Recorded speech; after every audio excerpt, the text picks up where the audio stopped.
You are listening to Invest in the Future by Future Africa. Future Africa is a platform connecting mission driven innovators and investors looking to turn Africa's most difficult challenges into global business opportunities. Please note that the content of this podcast is not to be regarded as investment advice. We have Saul Klein, who's the founding partner at LocalGlobe and Latitude Ventures. And he is one of the most prolific angel investors, founders, growth investors in the world, quite frankly. And we have the unique honor at Future Africa of him being one of our earliest investors and our largest investors. My name, for those who don't know, is Iyinoluwa Aboyeji. Everyone calls me the letter E. And I'm the general partner at the Fund for Africa's Future, where our mission is to invest early in founders that are solving hard problems in large markets. And we are an asset manager that invests primarily in the venture space, alongside a community of over 300 angel investors called the Future Africa Collective.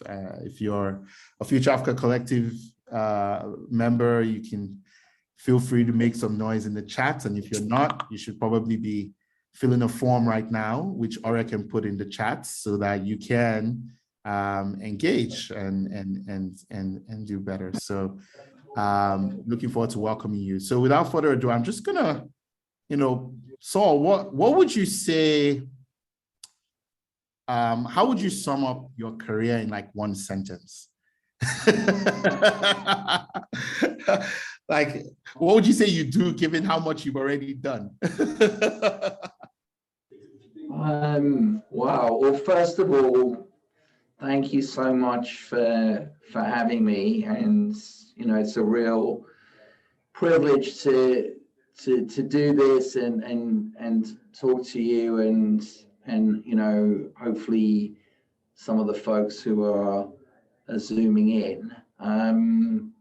I on Twitter, I've had as my kind of career summary for a while now: husband, father, founder, operator, investor. So, those are sort of the 5 jobs that I do.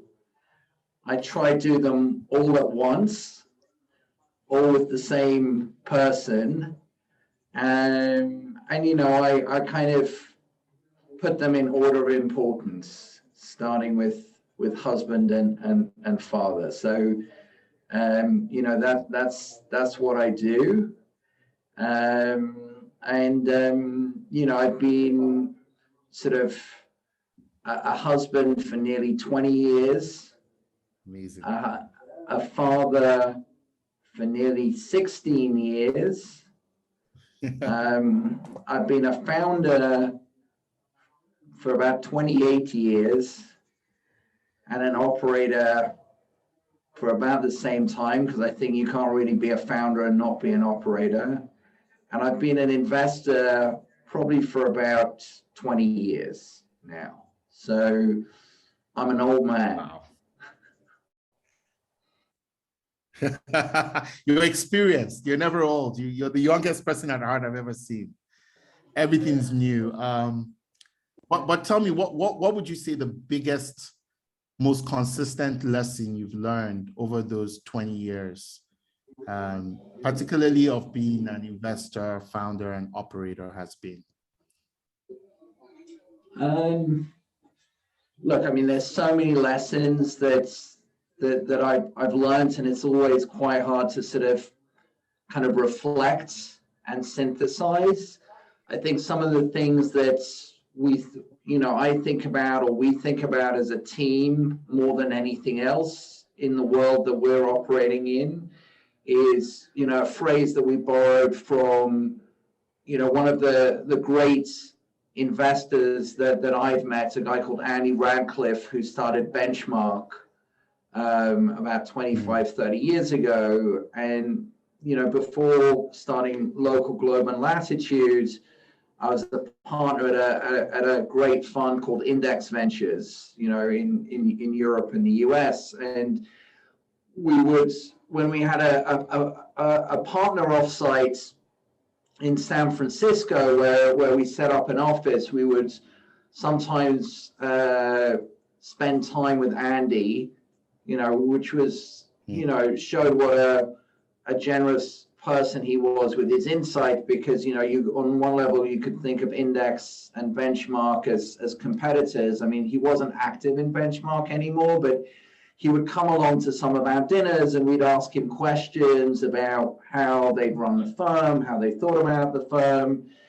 And, one of the things he talked about, which really stuck with me and we talk about a lot, is that he said, in the business of early stage investing, you don't back, you back surfers, you don't just back waves. And what he meant by that is, if the wave is big enough, the wave could be AI, it could be cloud, it could be mobile, it could be marketplaces, it could be e-commerce. There are going to be thousands of surfers on the wave. And the real thing that you're looking for as an early stage investor is, who is the surfer that could still be riding that wave 10, 20 years from now? So I think, one of the things I guess was always intuitively aware of, having been a founder myself and having been an operator, is that, great businesses are built by people.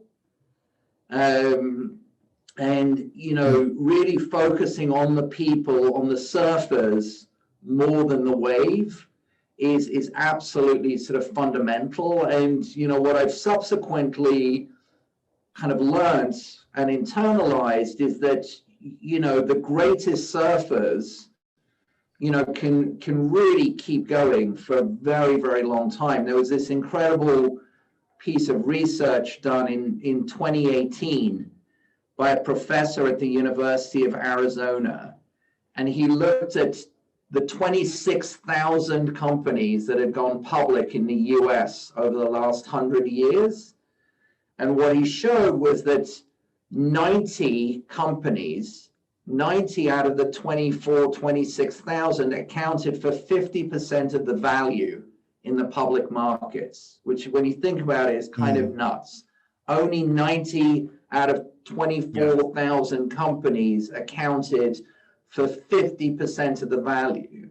And when you look at those companies, a very significant proportion of those companies were still run by their founders as CEOs into the public market. So that surfer, the founder, the CEO, the great ones can go from a blank piece of paper to, one of those 90 companies that have created 50% of all public market value. And I'm not just talking about Tesla and Apple and Microsoft. I'm talking about Disney and Walmart.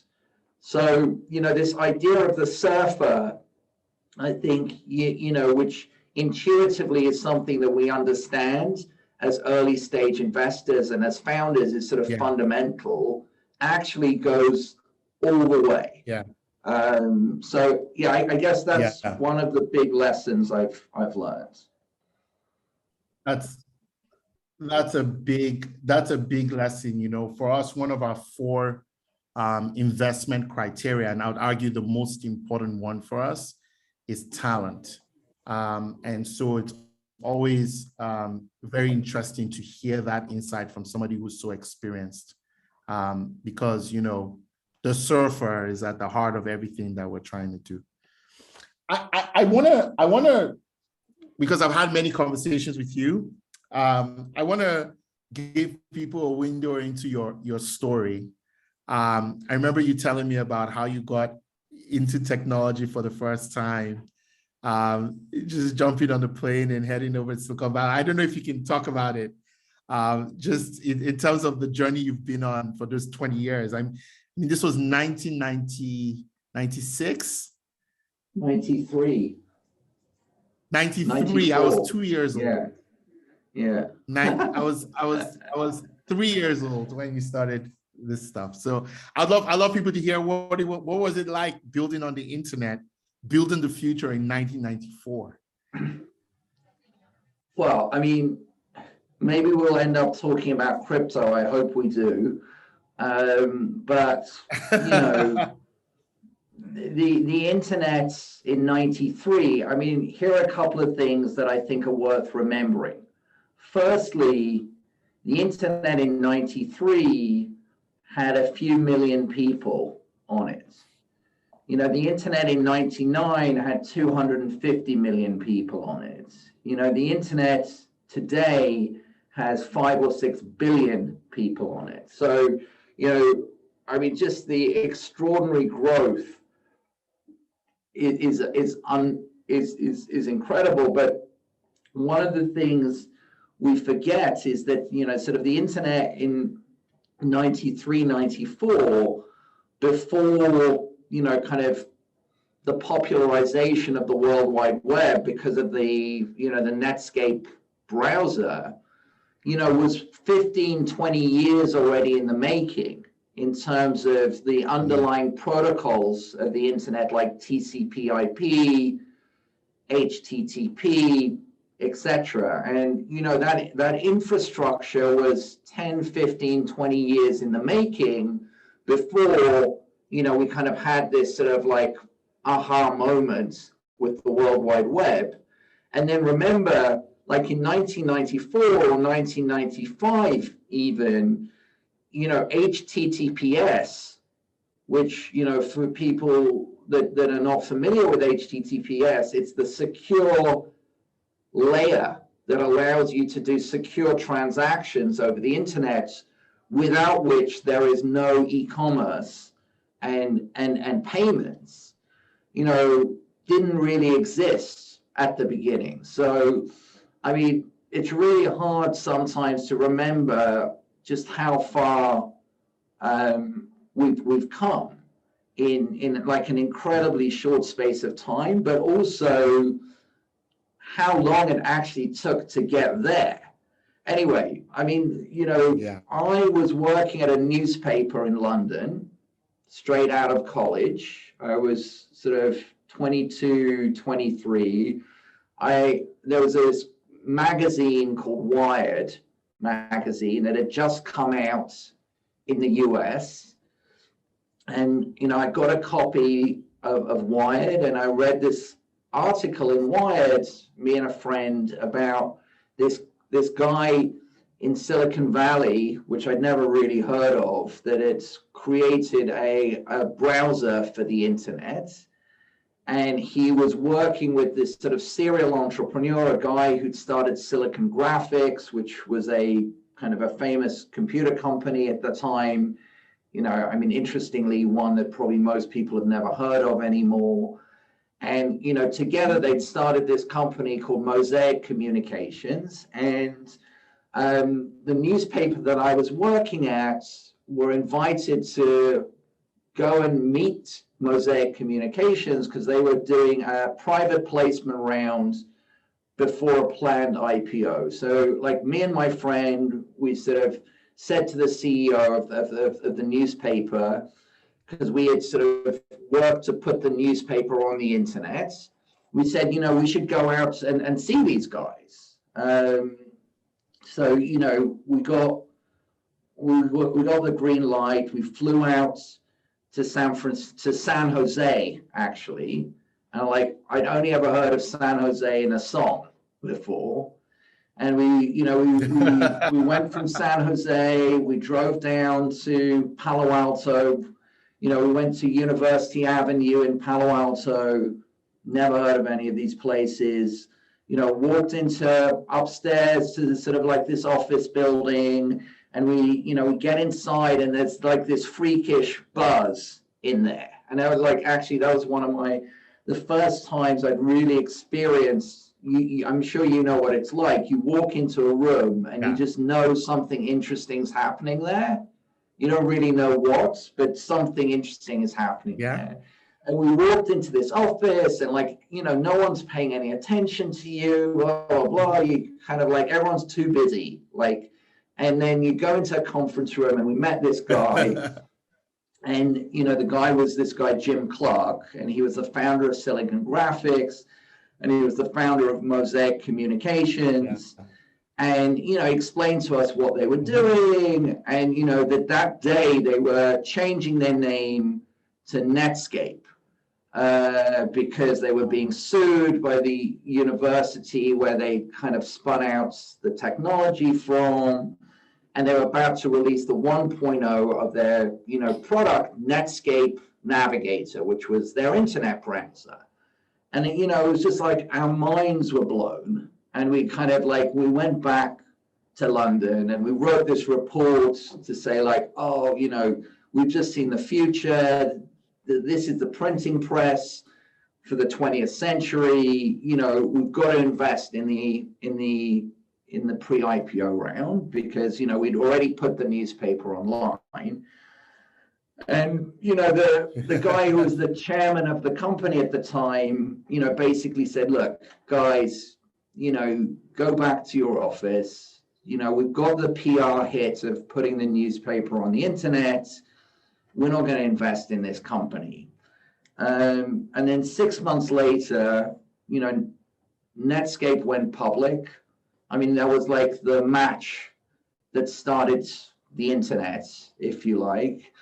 I think, whatever shares we would have bought in the private placement round would have, paid off all of the debts and whatever that the newspaper group had. But it taught me lots of really good lessons. I mean, it was the first taste for me of what's, that Silicon Valley mindset buzz was like. It was the first taste of the fact that, people who look like they're doing something really offbeat and maybe a little crazy could actually be changing the world. And, it also made me realize, even if you were sort of in a leadership role or had close to leadership access at a large organization, it's very, very hard to really sort of fully embrace change.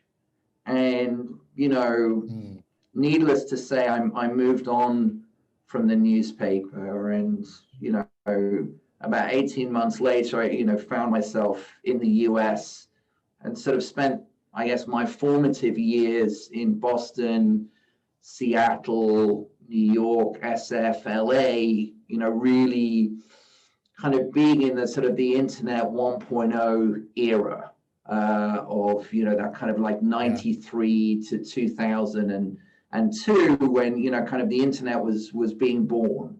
And it was just, an incredible and fascinating experience. I mean, that's an amazing story. And I'm glad everybody in our community is getting to hear that. I have two more questions. One of my questions is, you've seen a lot of ecosystems form. You talked about your career, Boston, Seattle. You really saw the internet begin, and you watched how it spread across different communities. Israel. What would you say? We're here in Africa, and we're very much day one in building out our own ecosystem. What would you say?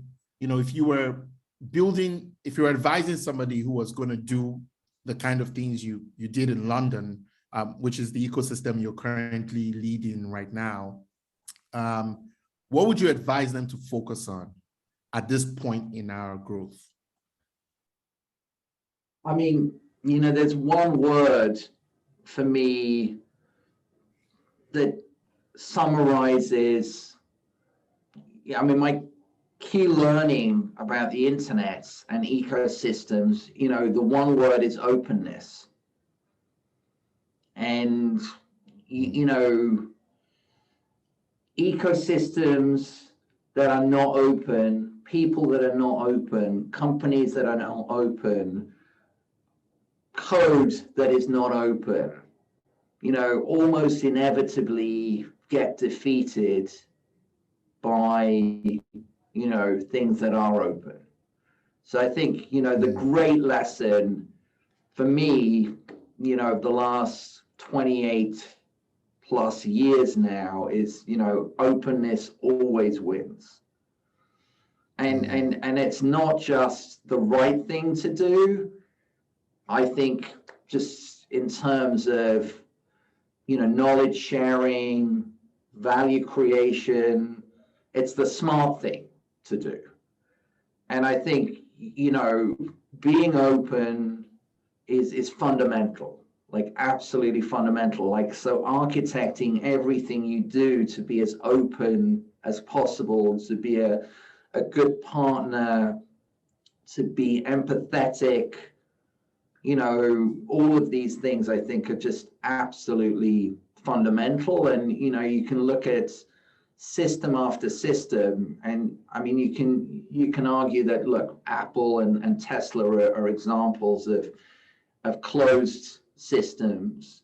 But I think, even within their system, or at least within Apple's system at this point, Apple without its developer community, Apple without its app community, is just sort of a hardware company, albeit a high margin hardware company, which I don't think would have won.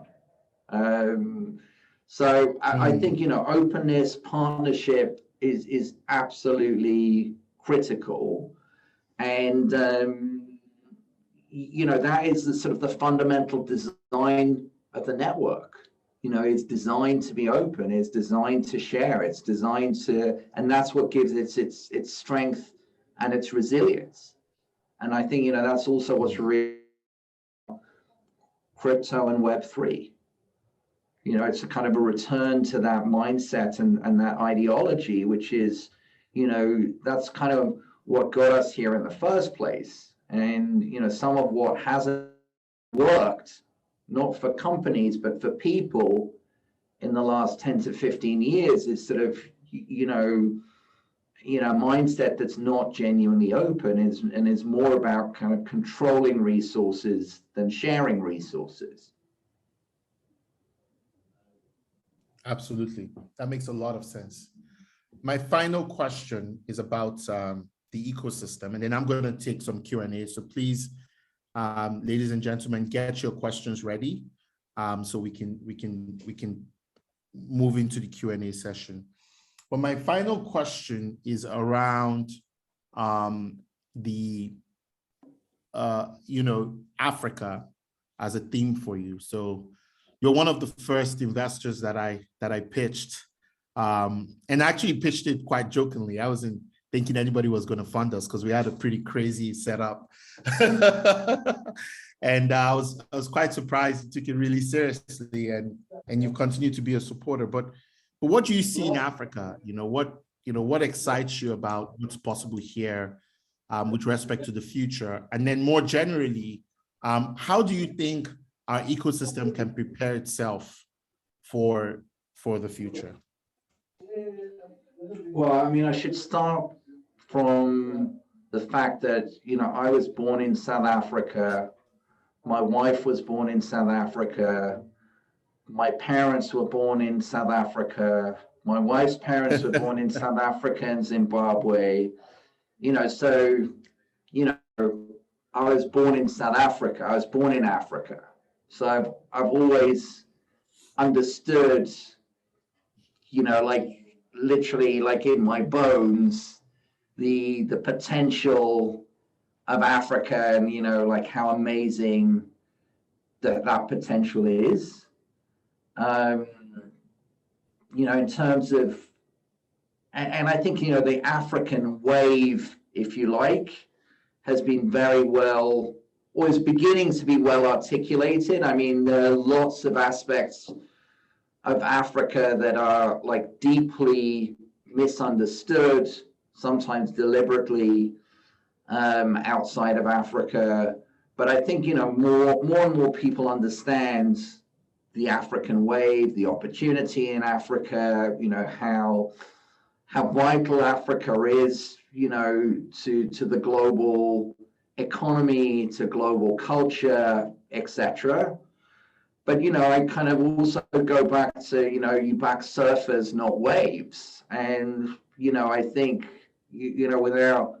without embarrassing you, when you have the opportunity to work with someone like yourself, who's been a part of Andela, who's been a part of Flutterwave, and who has like a really compelling vision for where Africa is going, for us, I mean, being involved with you guys is sort of like a no-brainer.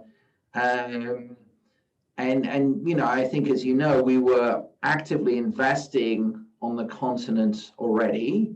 And since we've been working with you guys, I think, investing more.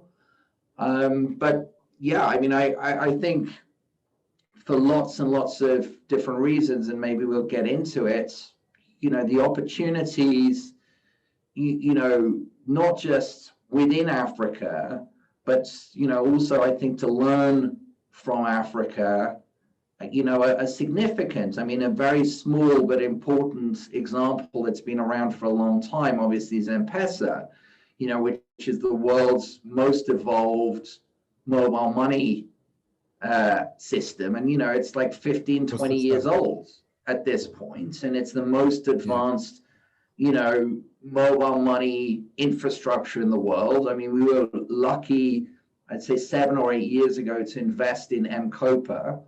And, M-Kopa is kind of an app on top of like, the rails of M-Pesa. And you can build businesses, on top of micro payments and mobile money that were impossible before that. And, quite frankly, you can't do that anywhere else in the world in the last 10 years other than Kenya. So, I mean, one of the things that fascinates me is, Africa as a source of innovation, not just for Africa, but for the world. And, I think, this is where Africa has a lead on crypto. Quite frankly, without South Africa's incredible science around Omicron, the rest of the world would be playing catch up in terms of virus detection and sort of understanding how Omicron went through a population. And then finally, sort of something new that I learned in the last few months is sort of, Kenya's amazing innovation around, geothermal energy, given the Rift Valley. And, the fact that, I think Kenya is a quarter to a third running on renewables, which is like, if you told most people that anywhere, they'd be like, really? And, they're not 85%. Thank you, Julia. I don't know if it's that high, but it's definitely over 30%. But it's definitely more than, it's like up there with Denmark.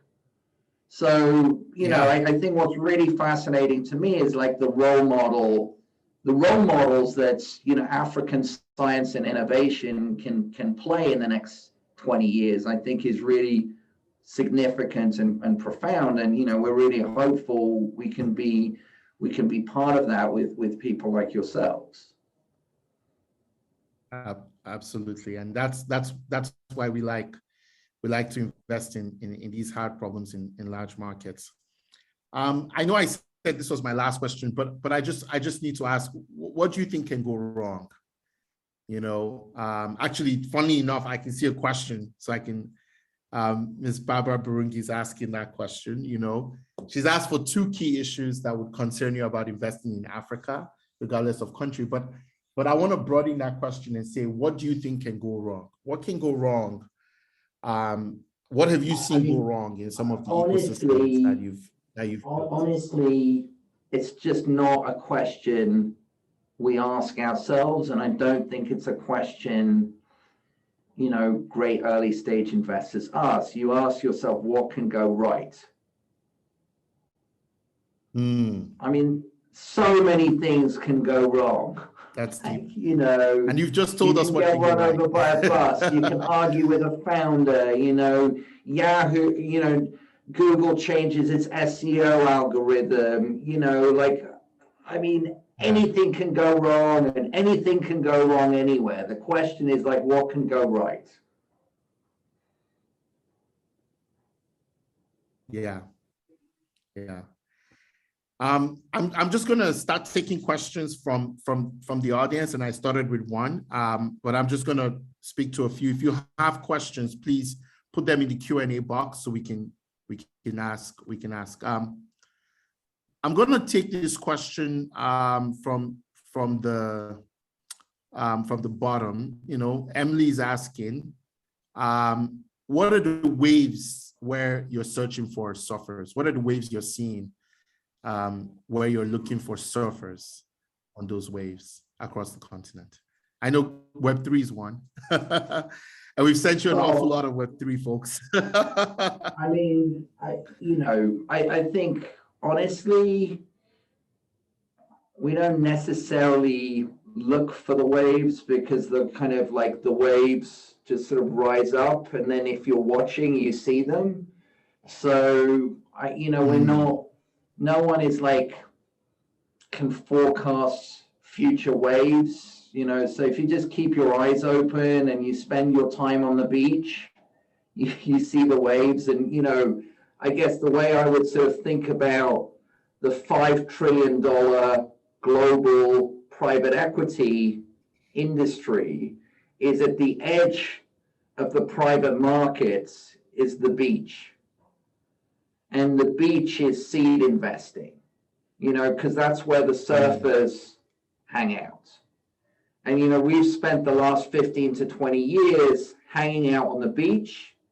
We've actually built like kind of a semi-permanent structure, like a restaurant on the beach. I know you were in Israel recently, you probably went to Herzliya, like those nice restaurants right on the beach, and that is where we hang out. And from there, you talk to the surfers, you see the waves. And if you're in London, a lot of the surfers are riding on fintech, insurtech, e-commerce. But, there are some surfers like the folks at DeepMind that are like inventing general purpose artificial intelligence. There are some people across the road from us at the Crick Institute who are doing computational biology. There are some people 90 minutes away on the train in Oxford who are doing low orbit satellites. There are some people in Shoreditch that are doing fashion businesses, and we're happy with all of those. What's important to us is that that the wave is big enough that businesses that can be built, that if we're investing at seed stage, they can return our fund. And then if we're investing, at the breakout stage in our Latitude fund, that we can get a 10x or more. And then if we're investing, later on, 2 or 3 years before a company goes public, we could get a 3x or more on our investment. So, we're again going back to that sort of Bailey, that research I was talking about at the beginning. We know that if you pick the right surfer and the wave is big enough, you can be part of something really big. So, on the continent, obviously there's a huge, financial services. I know, like, the first time I looked at a business for the unbanked in South Africa, the banked population of South Africa was single digit. So, obviously financial services, ridiculously huge opportunity. And that was in one of Africa's most developed economies. Obviously healthcare, obviously education, obviously energy, obviously logistics, obviously food supply. The list, it's, there are as many opportunities as there are sectors. But, the question is, like, who are the right surfers? And, do they have the capabilities and then the capital that they need to go after and build the opportunities? And, better than me that's starting to be the case. I mean, you know, Andela is a, I don't know, future of work or education business. You know, what's the human capital pool in Africa? Hundreds of millions, 500 million people? I don't know. You know, healthcare. Probably. I mean, we're investors in Elephant, which is doing digital primary healthcare in Kenya and some other markets. We're investors in Lorry that's doing logistics. We're investors in Copa. You know, we're investors in Smile ID that's doing, you know, KYC and fintech. So, I mean, there are as many opportunities as there are sectors. So, you know, I don't think we sort of look for the wave. If you showed me a great quantum company, you know, in Lagos, I'd be delighted to look at it as well. Yeah, absolutely. And you've always been delighted to take a look at companies. I want to take this question from Imo, where she was asking, and I'm going to broaden the questions a bit just so we can cover more, since we don't have a lot of time. But you know, I've learned so much from you and from Ramos and the LocalGlobe team about investing and about the process of investing and how important it is for you to gather as much input as possible. What would you say your top investment philosophies have been? The ones that, you know, you've broken before, or you've been reminded by time and again. I know you've talked about focusing on surfers and not waves. That's a great one. But I'm also wondering, like, what else do you look at? I know there's some of the philosophies, but I would love for you to share it. I know some of the ones I've learned, but I'd love for you to share with our audience today. What are your top investment philosophies? Look, I think one thing that is absolutely fundamental, and we learned from one of our investors, you know, which a firm called Horsley Bridge, and they're, you know, I think, you know, considered to be one of the best fund of funds globally, i.e. they invest on behalf of big pension funds, endowments, sovereign wealth funds in early stage venture managers across the world, in the US, in China, in Europe, you know, and they kind of helped put firms like Andreessen Horowitz in business. They were our anchor investors at Index. They were our anchor investors for the LocalGlobe funds. And I remember sitting down, I don't know, 10, 15 years ago, maybe, with their founder, a guy called Phil Horsley, who sadly, you know, passed away a few years ago. I mean, you know, he started the firm in the mid 80s when, like, there was hardly a venture business, never mind a fund of funds business. And what they've done over the years is collect this incredible data sets, you know, where they've invested in all of these funds globally, and actually underneath those funds, you know, they've had over 1,000 underlying IPOs in those funds. So, I mean, it's kind of like pretty crazy what that, you know, they've seen exposure to. And he would take you through his data, and he would basically say, look, when you look at early stage investing, 62% of the capital you deploy, you will get 1x or below. So what does that mean? It's like, this is a business of outliers. Like 5 or 10% of your capital will basically return your fund. So, like, the most basic principle that Horsley not just taught us, but taught others. And actually, if you want to read about their stuff, Chris Dixon from Andreessen Horowitz wrote a great blog post, probably 5 years or so or more, based on their data set, because, you know, Andreessen also got trained on their data, called Babe Ruth Economics. And, you know, maybe someone on the team can Google Babe Ruth Economics, Chris Dixon, and put a link into the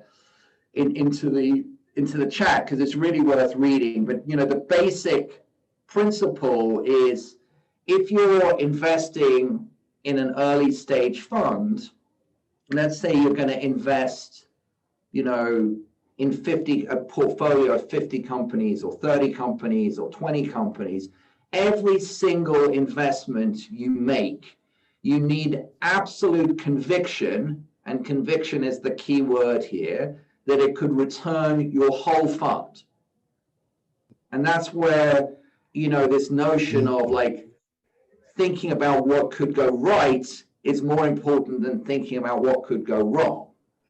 Now, it doesn't mean, you just dream the big dream. You have to be, honest, experienced enough to sort of think about, is this person, is this team capable of building a company in this space that could return my fund? And let's say I'm investing out of our latest seed fund, which is $150 million. I mean, to keep the math simple, if we have a 10% ownership stake going into a business, I'm not going to talk about further rounds and dilution, but that we need to believe that company is capable of an exit of at least $1.5 billion, which is a really hard thing to have conviction on when you're basically looking at a team and an idea and maybe a prototype or some wireframes.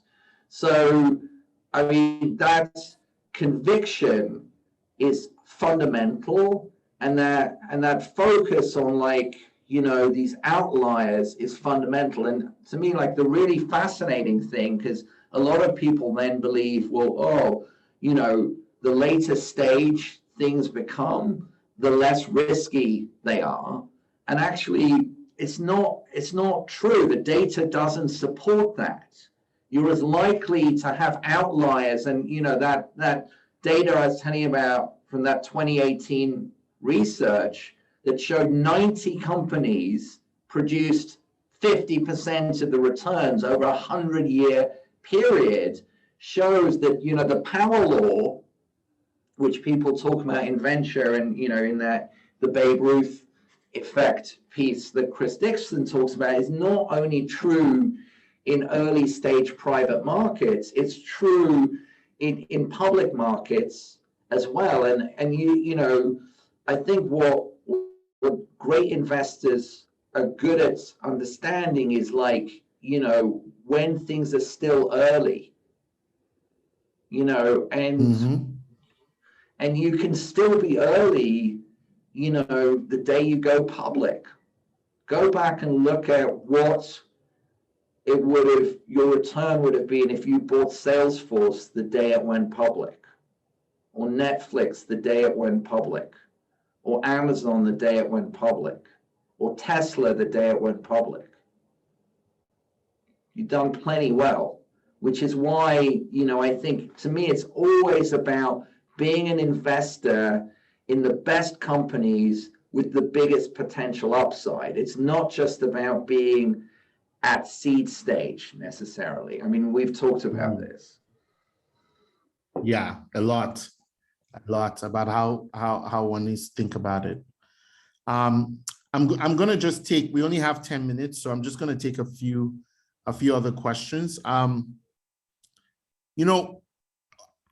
One question by Kufe Edward, which I think is really interesting, is how do you find and build trust with a great surfer, right? How do you find a great surfer? How do you build trust with a great surfer, right? Well, you tell me. I mean, they walk into your office because someone else has introduced them. They're hanging out. You get talking, and you figure out that you have a kind of an alignment of values, and you see the future in the same way. Yeah. I mean, I don't absolutely. think it's a lot more complicated than that. I mean, although that's quite complicated. Yeah. I mean, absolutely. Fundamentally, though, if you're asking me, practically, what do we look for? On our investment team, we look for people who can establish empathy. Empathy with founders. and you establish empathy either because you've walked in their shoes, you've been a founder, you could have done something in their space, like, if you could have been a researcher, you could have been an operator, but you've done something, you have an experience or you have expertise, which is empathetic, or you're just someone with high EQ and you can sit down and talk to someone and connect and build trust. So, empathy is I think it's just an incredibly important characteristic, because at the end of the day, what we do is, we partner with people, and, if we don't share values, if we don't have a common view of the future, it's not going to end well for either party.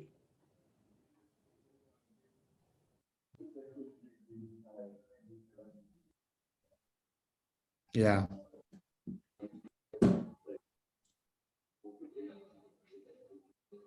So I think, values and alignments on values is really, really important. Absolutely. Tell me, just riffing on that question a little bit, specifically, what are some of the things that or some of the patterns that founders who you've aligned with or who have delivered a lot of return, like a TransferWise, or what particular characteristics have demonstrated to you that this person is a great surfer? Well, I mean, if I think of some of the great founders that I've worked with, or been lucky to back, they all have real kind of clarity on their purpose, on their mission, what they're trying to build, ultimately. I mean, maybe like step one, step two is a little bit unclear, but, ultimately, where you're aiming. And actually, one of the processes, I think you guys, this, that we go through very early on with every company we invest in is, we call it a wiki lab. And, the idea of a wiki lab is we say to people, look, project yourself out 5 years from now, 10 years from now, and what does your Wikipedia page look like? What kind of company are you? Where are you located? And not just, all of the things that went right. There's this thing called a pre-mortem. Everyone knows what a post-mortem is. It's after things happen. A pre-mortem is before things happen, what could go wrong? So it's not just like, oh yeah, we hired 2,000 people, we opened offices in 20 countries, we're generating $500 million in revenue, we went public, blah, blah, blah. It's also, we struggled with, a dispute amongst our founders. We had regulatory issues in Nigeria. One of our team, was caught defrauding, one of our customers. So it's not just what went right, but what went wrong. And I think, having a vision of like ultimately where you want to go to, and then, building a company whose culture and values embeds into it at that very, very early stage, the important things, when it comes to, how do you think about equity? How do you think about diversity? How do you think about, your responsibilities to the community, not just to your shareholders? Those are things, it's important to think about early on. And we see that when people do that and they have clarity of purpose, that really persists. And quite frankly, if you come to that stuff late, it's all often too late to fix it. Think Uber, think Facebook. And it doesn't mean that, by the way, people didn't make extraordinary amounts of wealth along the way. But, from our point of view, wealth with no values is not wealth. It's just money. Not wealth, yeah. It's useless. Yeah. That's a great one. Wealth with no values is just money. I have a question around openness, because it seems, that's a key, as you said, a key constraint for building great ecosystems. And, in a low trust society like ours, we don't have a court, you'd be very surprised at the average person's moral compass. Openness can be tricky because it does in a low trust community like ours tends to be. What are the major strategies you found for overcoming that trust barrier to openness? It's a great question, and honestly, I haven't thought enough about it. But my reflex response is that people are good. And I don't believe that one society or one culture or one community is any more or less fundamentally trustworthy than another. I think people are basically good if, here's the big if people are treated fairly and with equity. And by equity, I mean fairly, equally. If you treat people fairly, they trust one another. If you do not treat people fairly, and there is any sense that things are unfair, then people revert to type, regardless of which society they're in, and they start thinking about what's in it for me, or what can I do for me to advantage me and disadvantage you? If you're in a society that respects equity and fairness, it doesn't matter where you are. I can guarantee you, if you look at,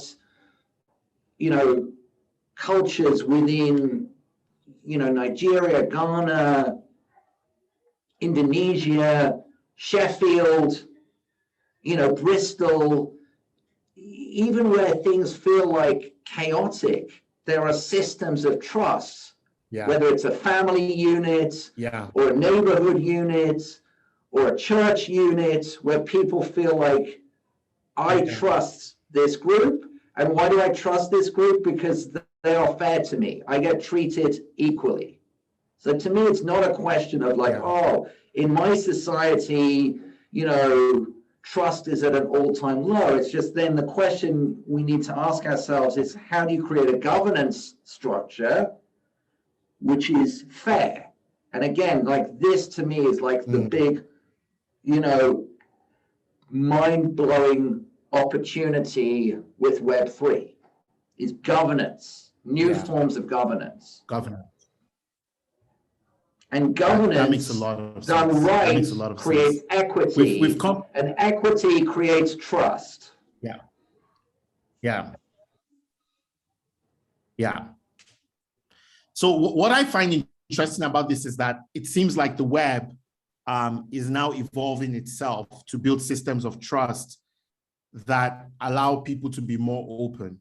And as that comes more and more into fruition, it changes the need for trust itself, right?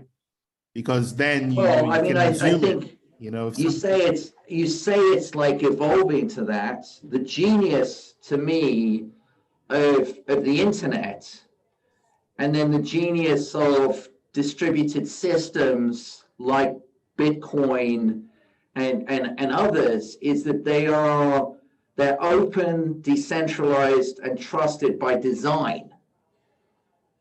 Now, once people start using them, they can go off into all sorts of bad places, from a governance perspective. And arguably, the tragedy of Web 2 was that this decentralized infrastructure was taken over and centralized either by, 5 or 10 companies or by states,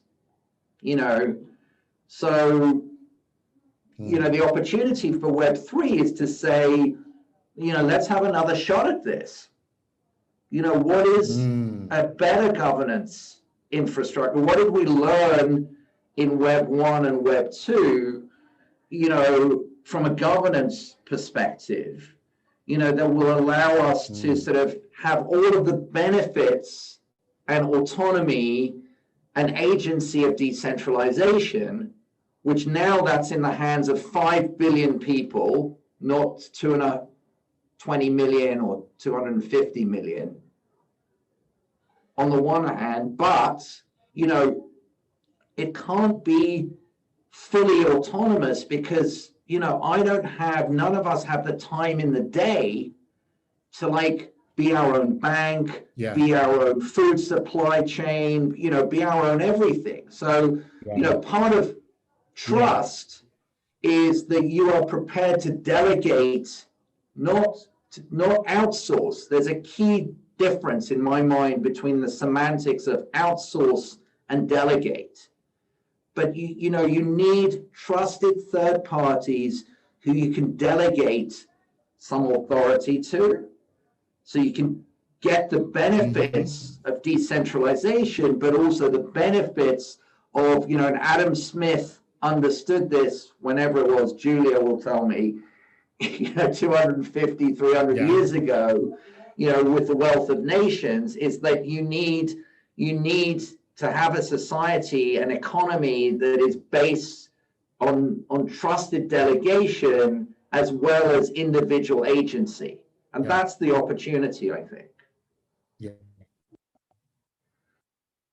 Or as one of the greatest poets of the last 50 years said, no more props, I want property. Who said that, man? Who said that? Who said that, Saul? Rakim. Oh, okay. There you go, Saul. Hitting us to that rap.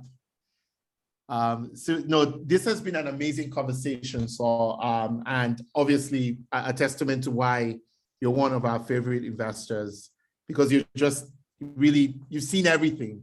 And we're hoping you'll be here with us for another 50 years. We didn't even get to talk about how amazing of an investor your dad is. And he's probably been investing for a little longer. Well, maybe we'll do one invest in the future with him before the year runs out. Yeah, we started together on this journey, which is great. But no, listen, excited to carry on the conversation, and we love working with you guys, and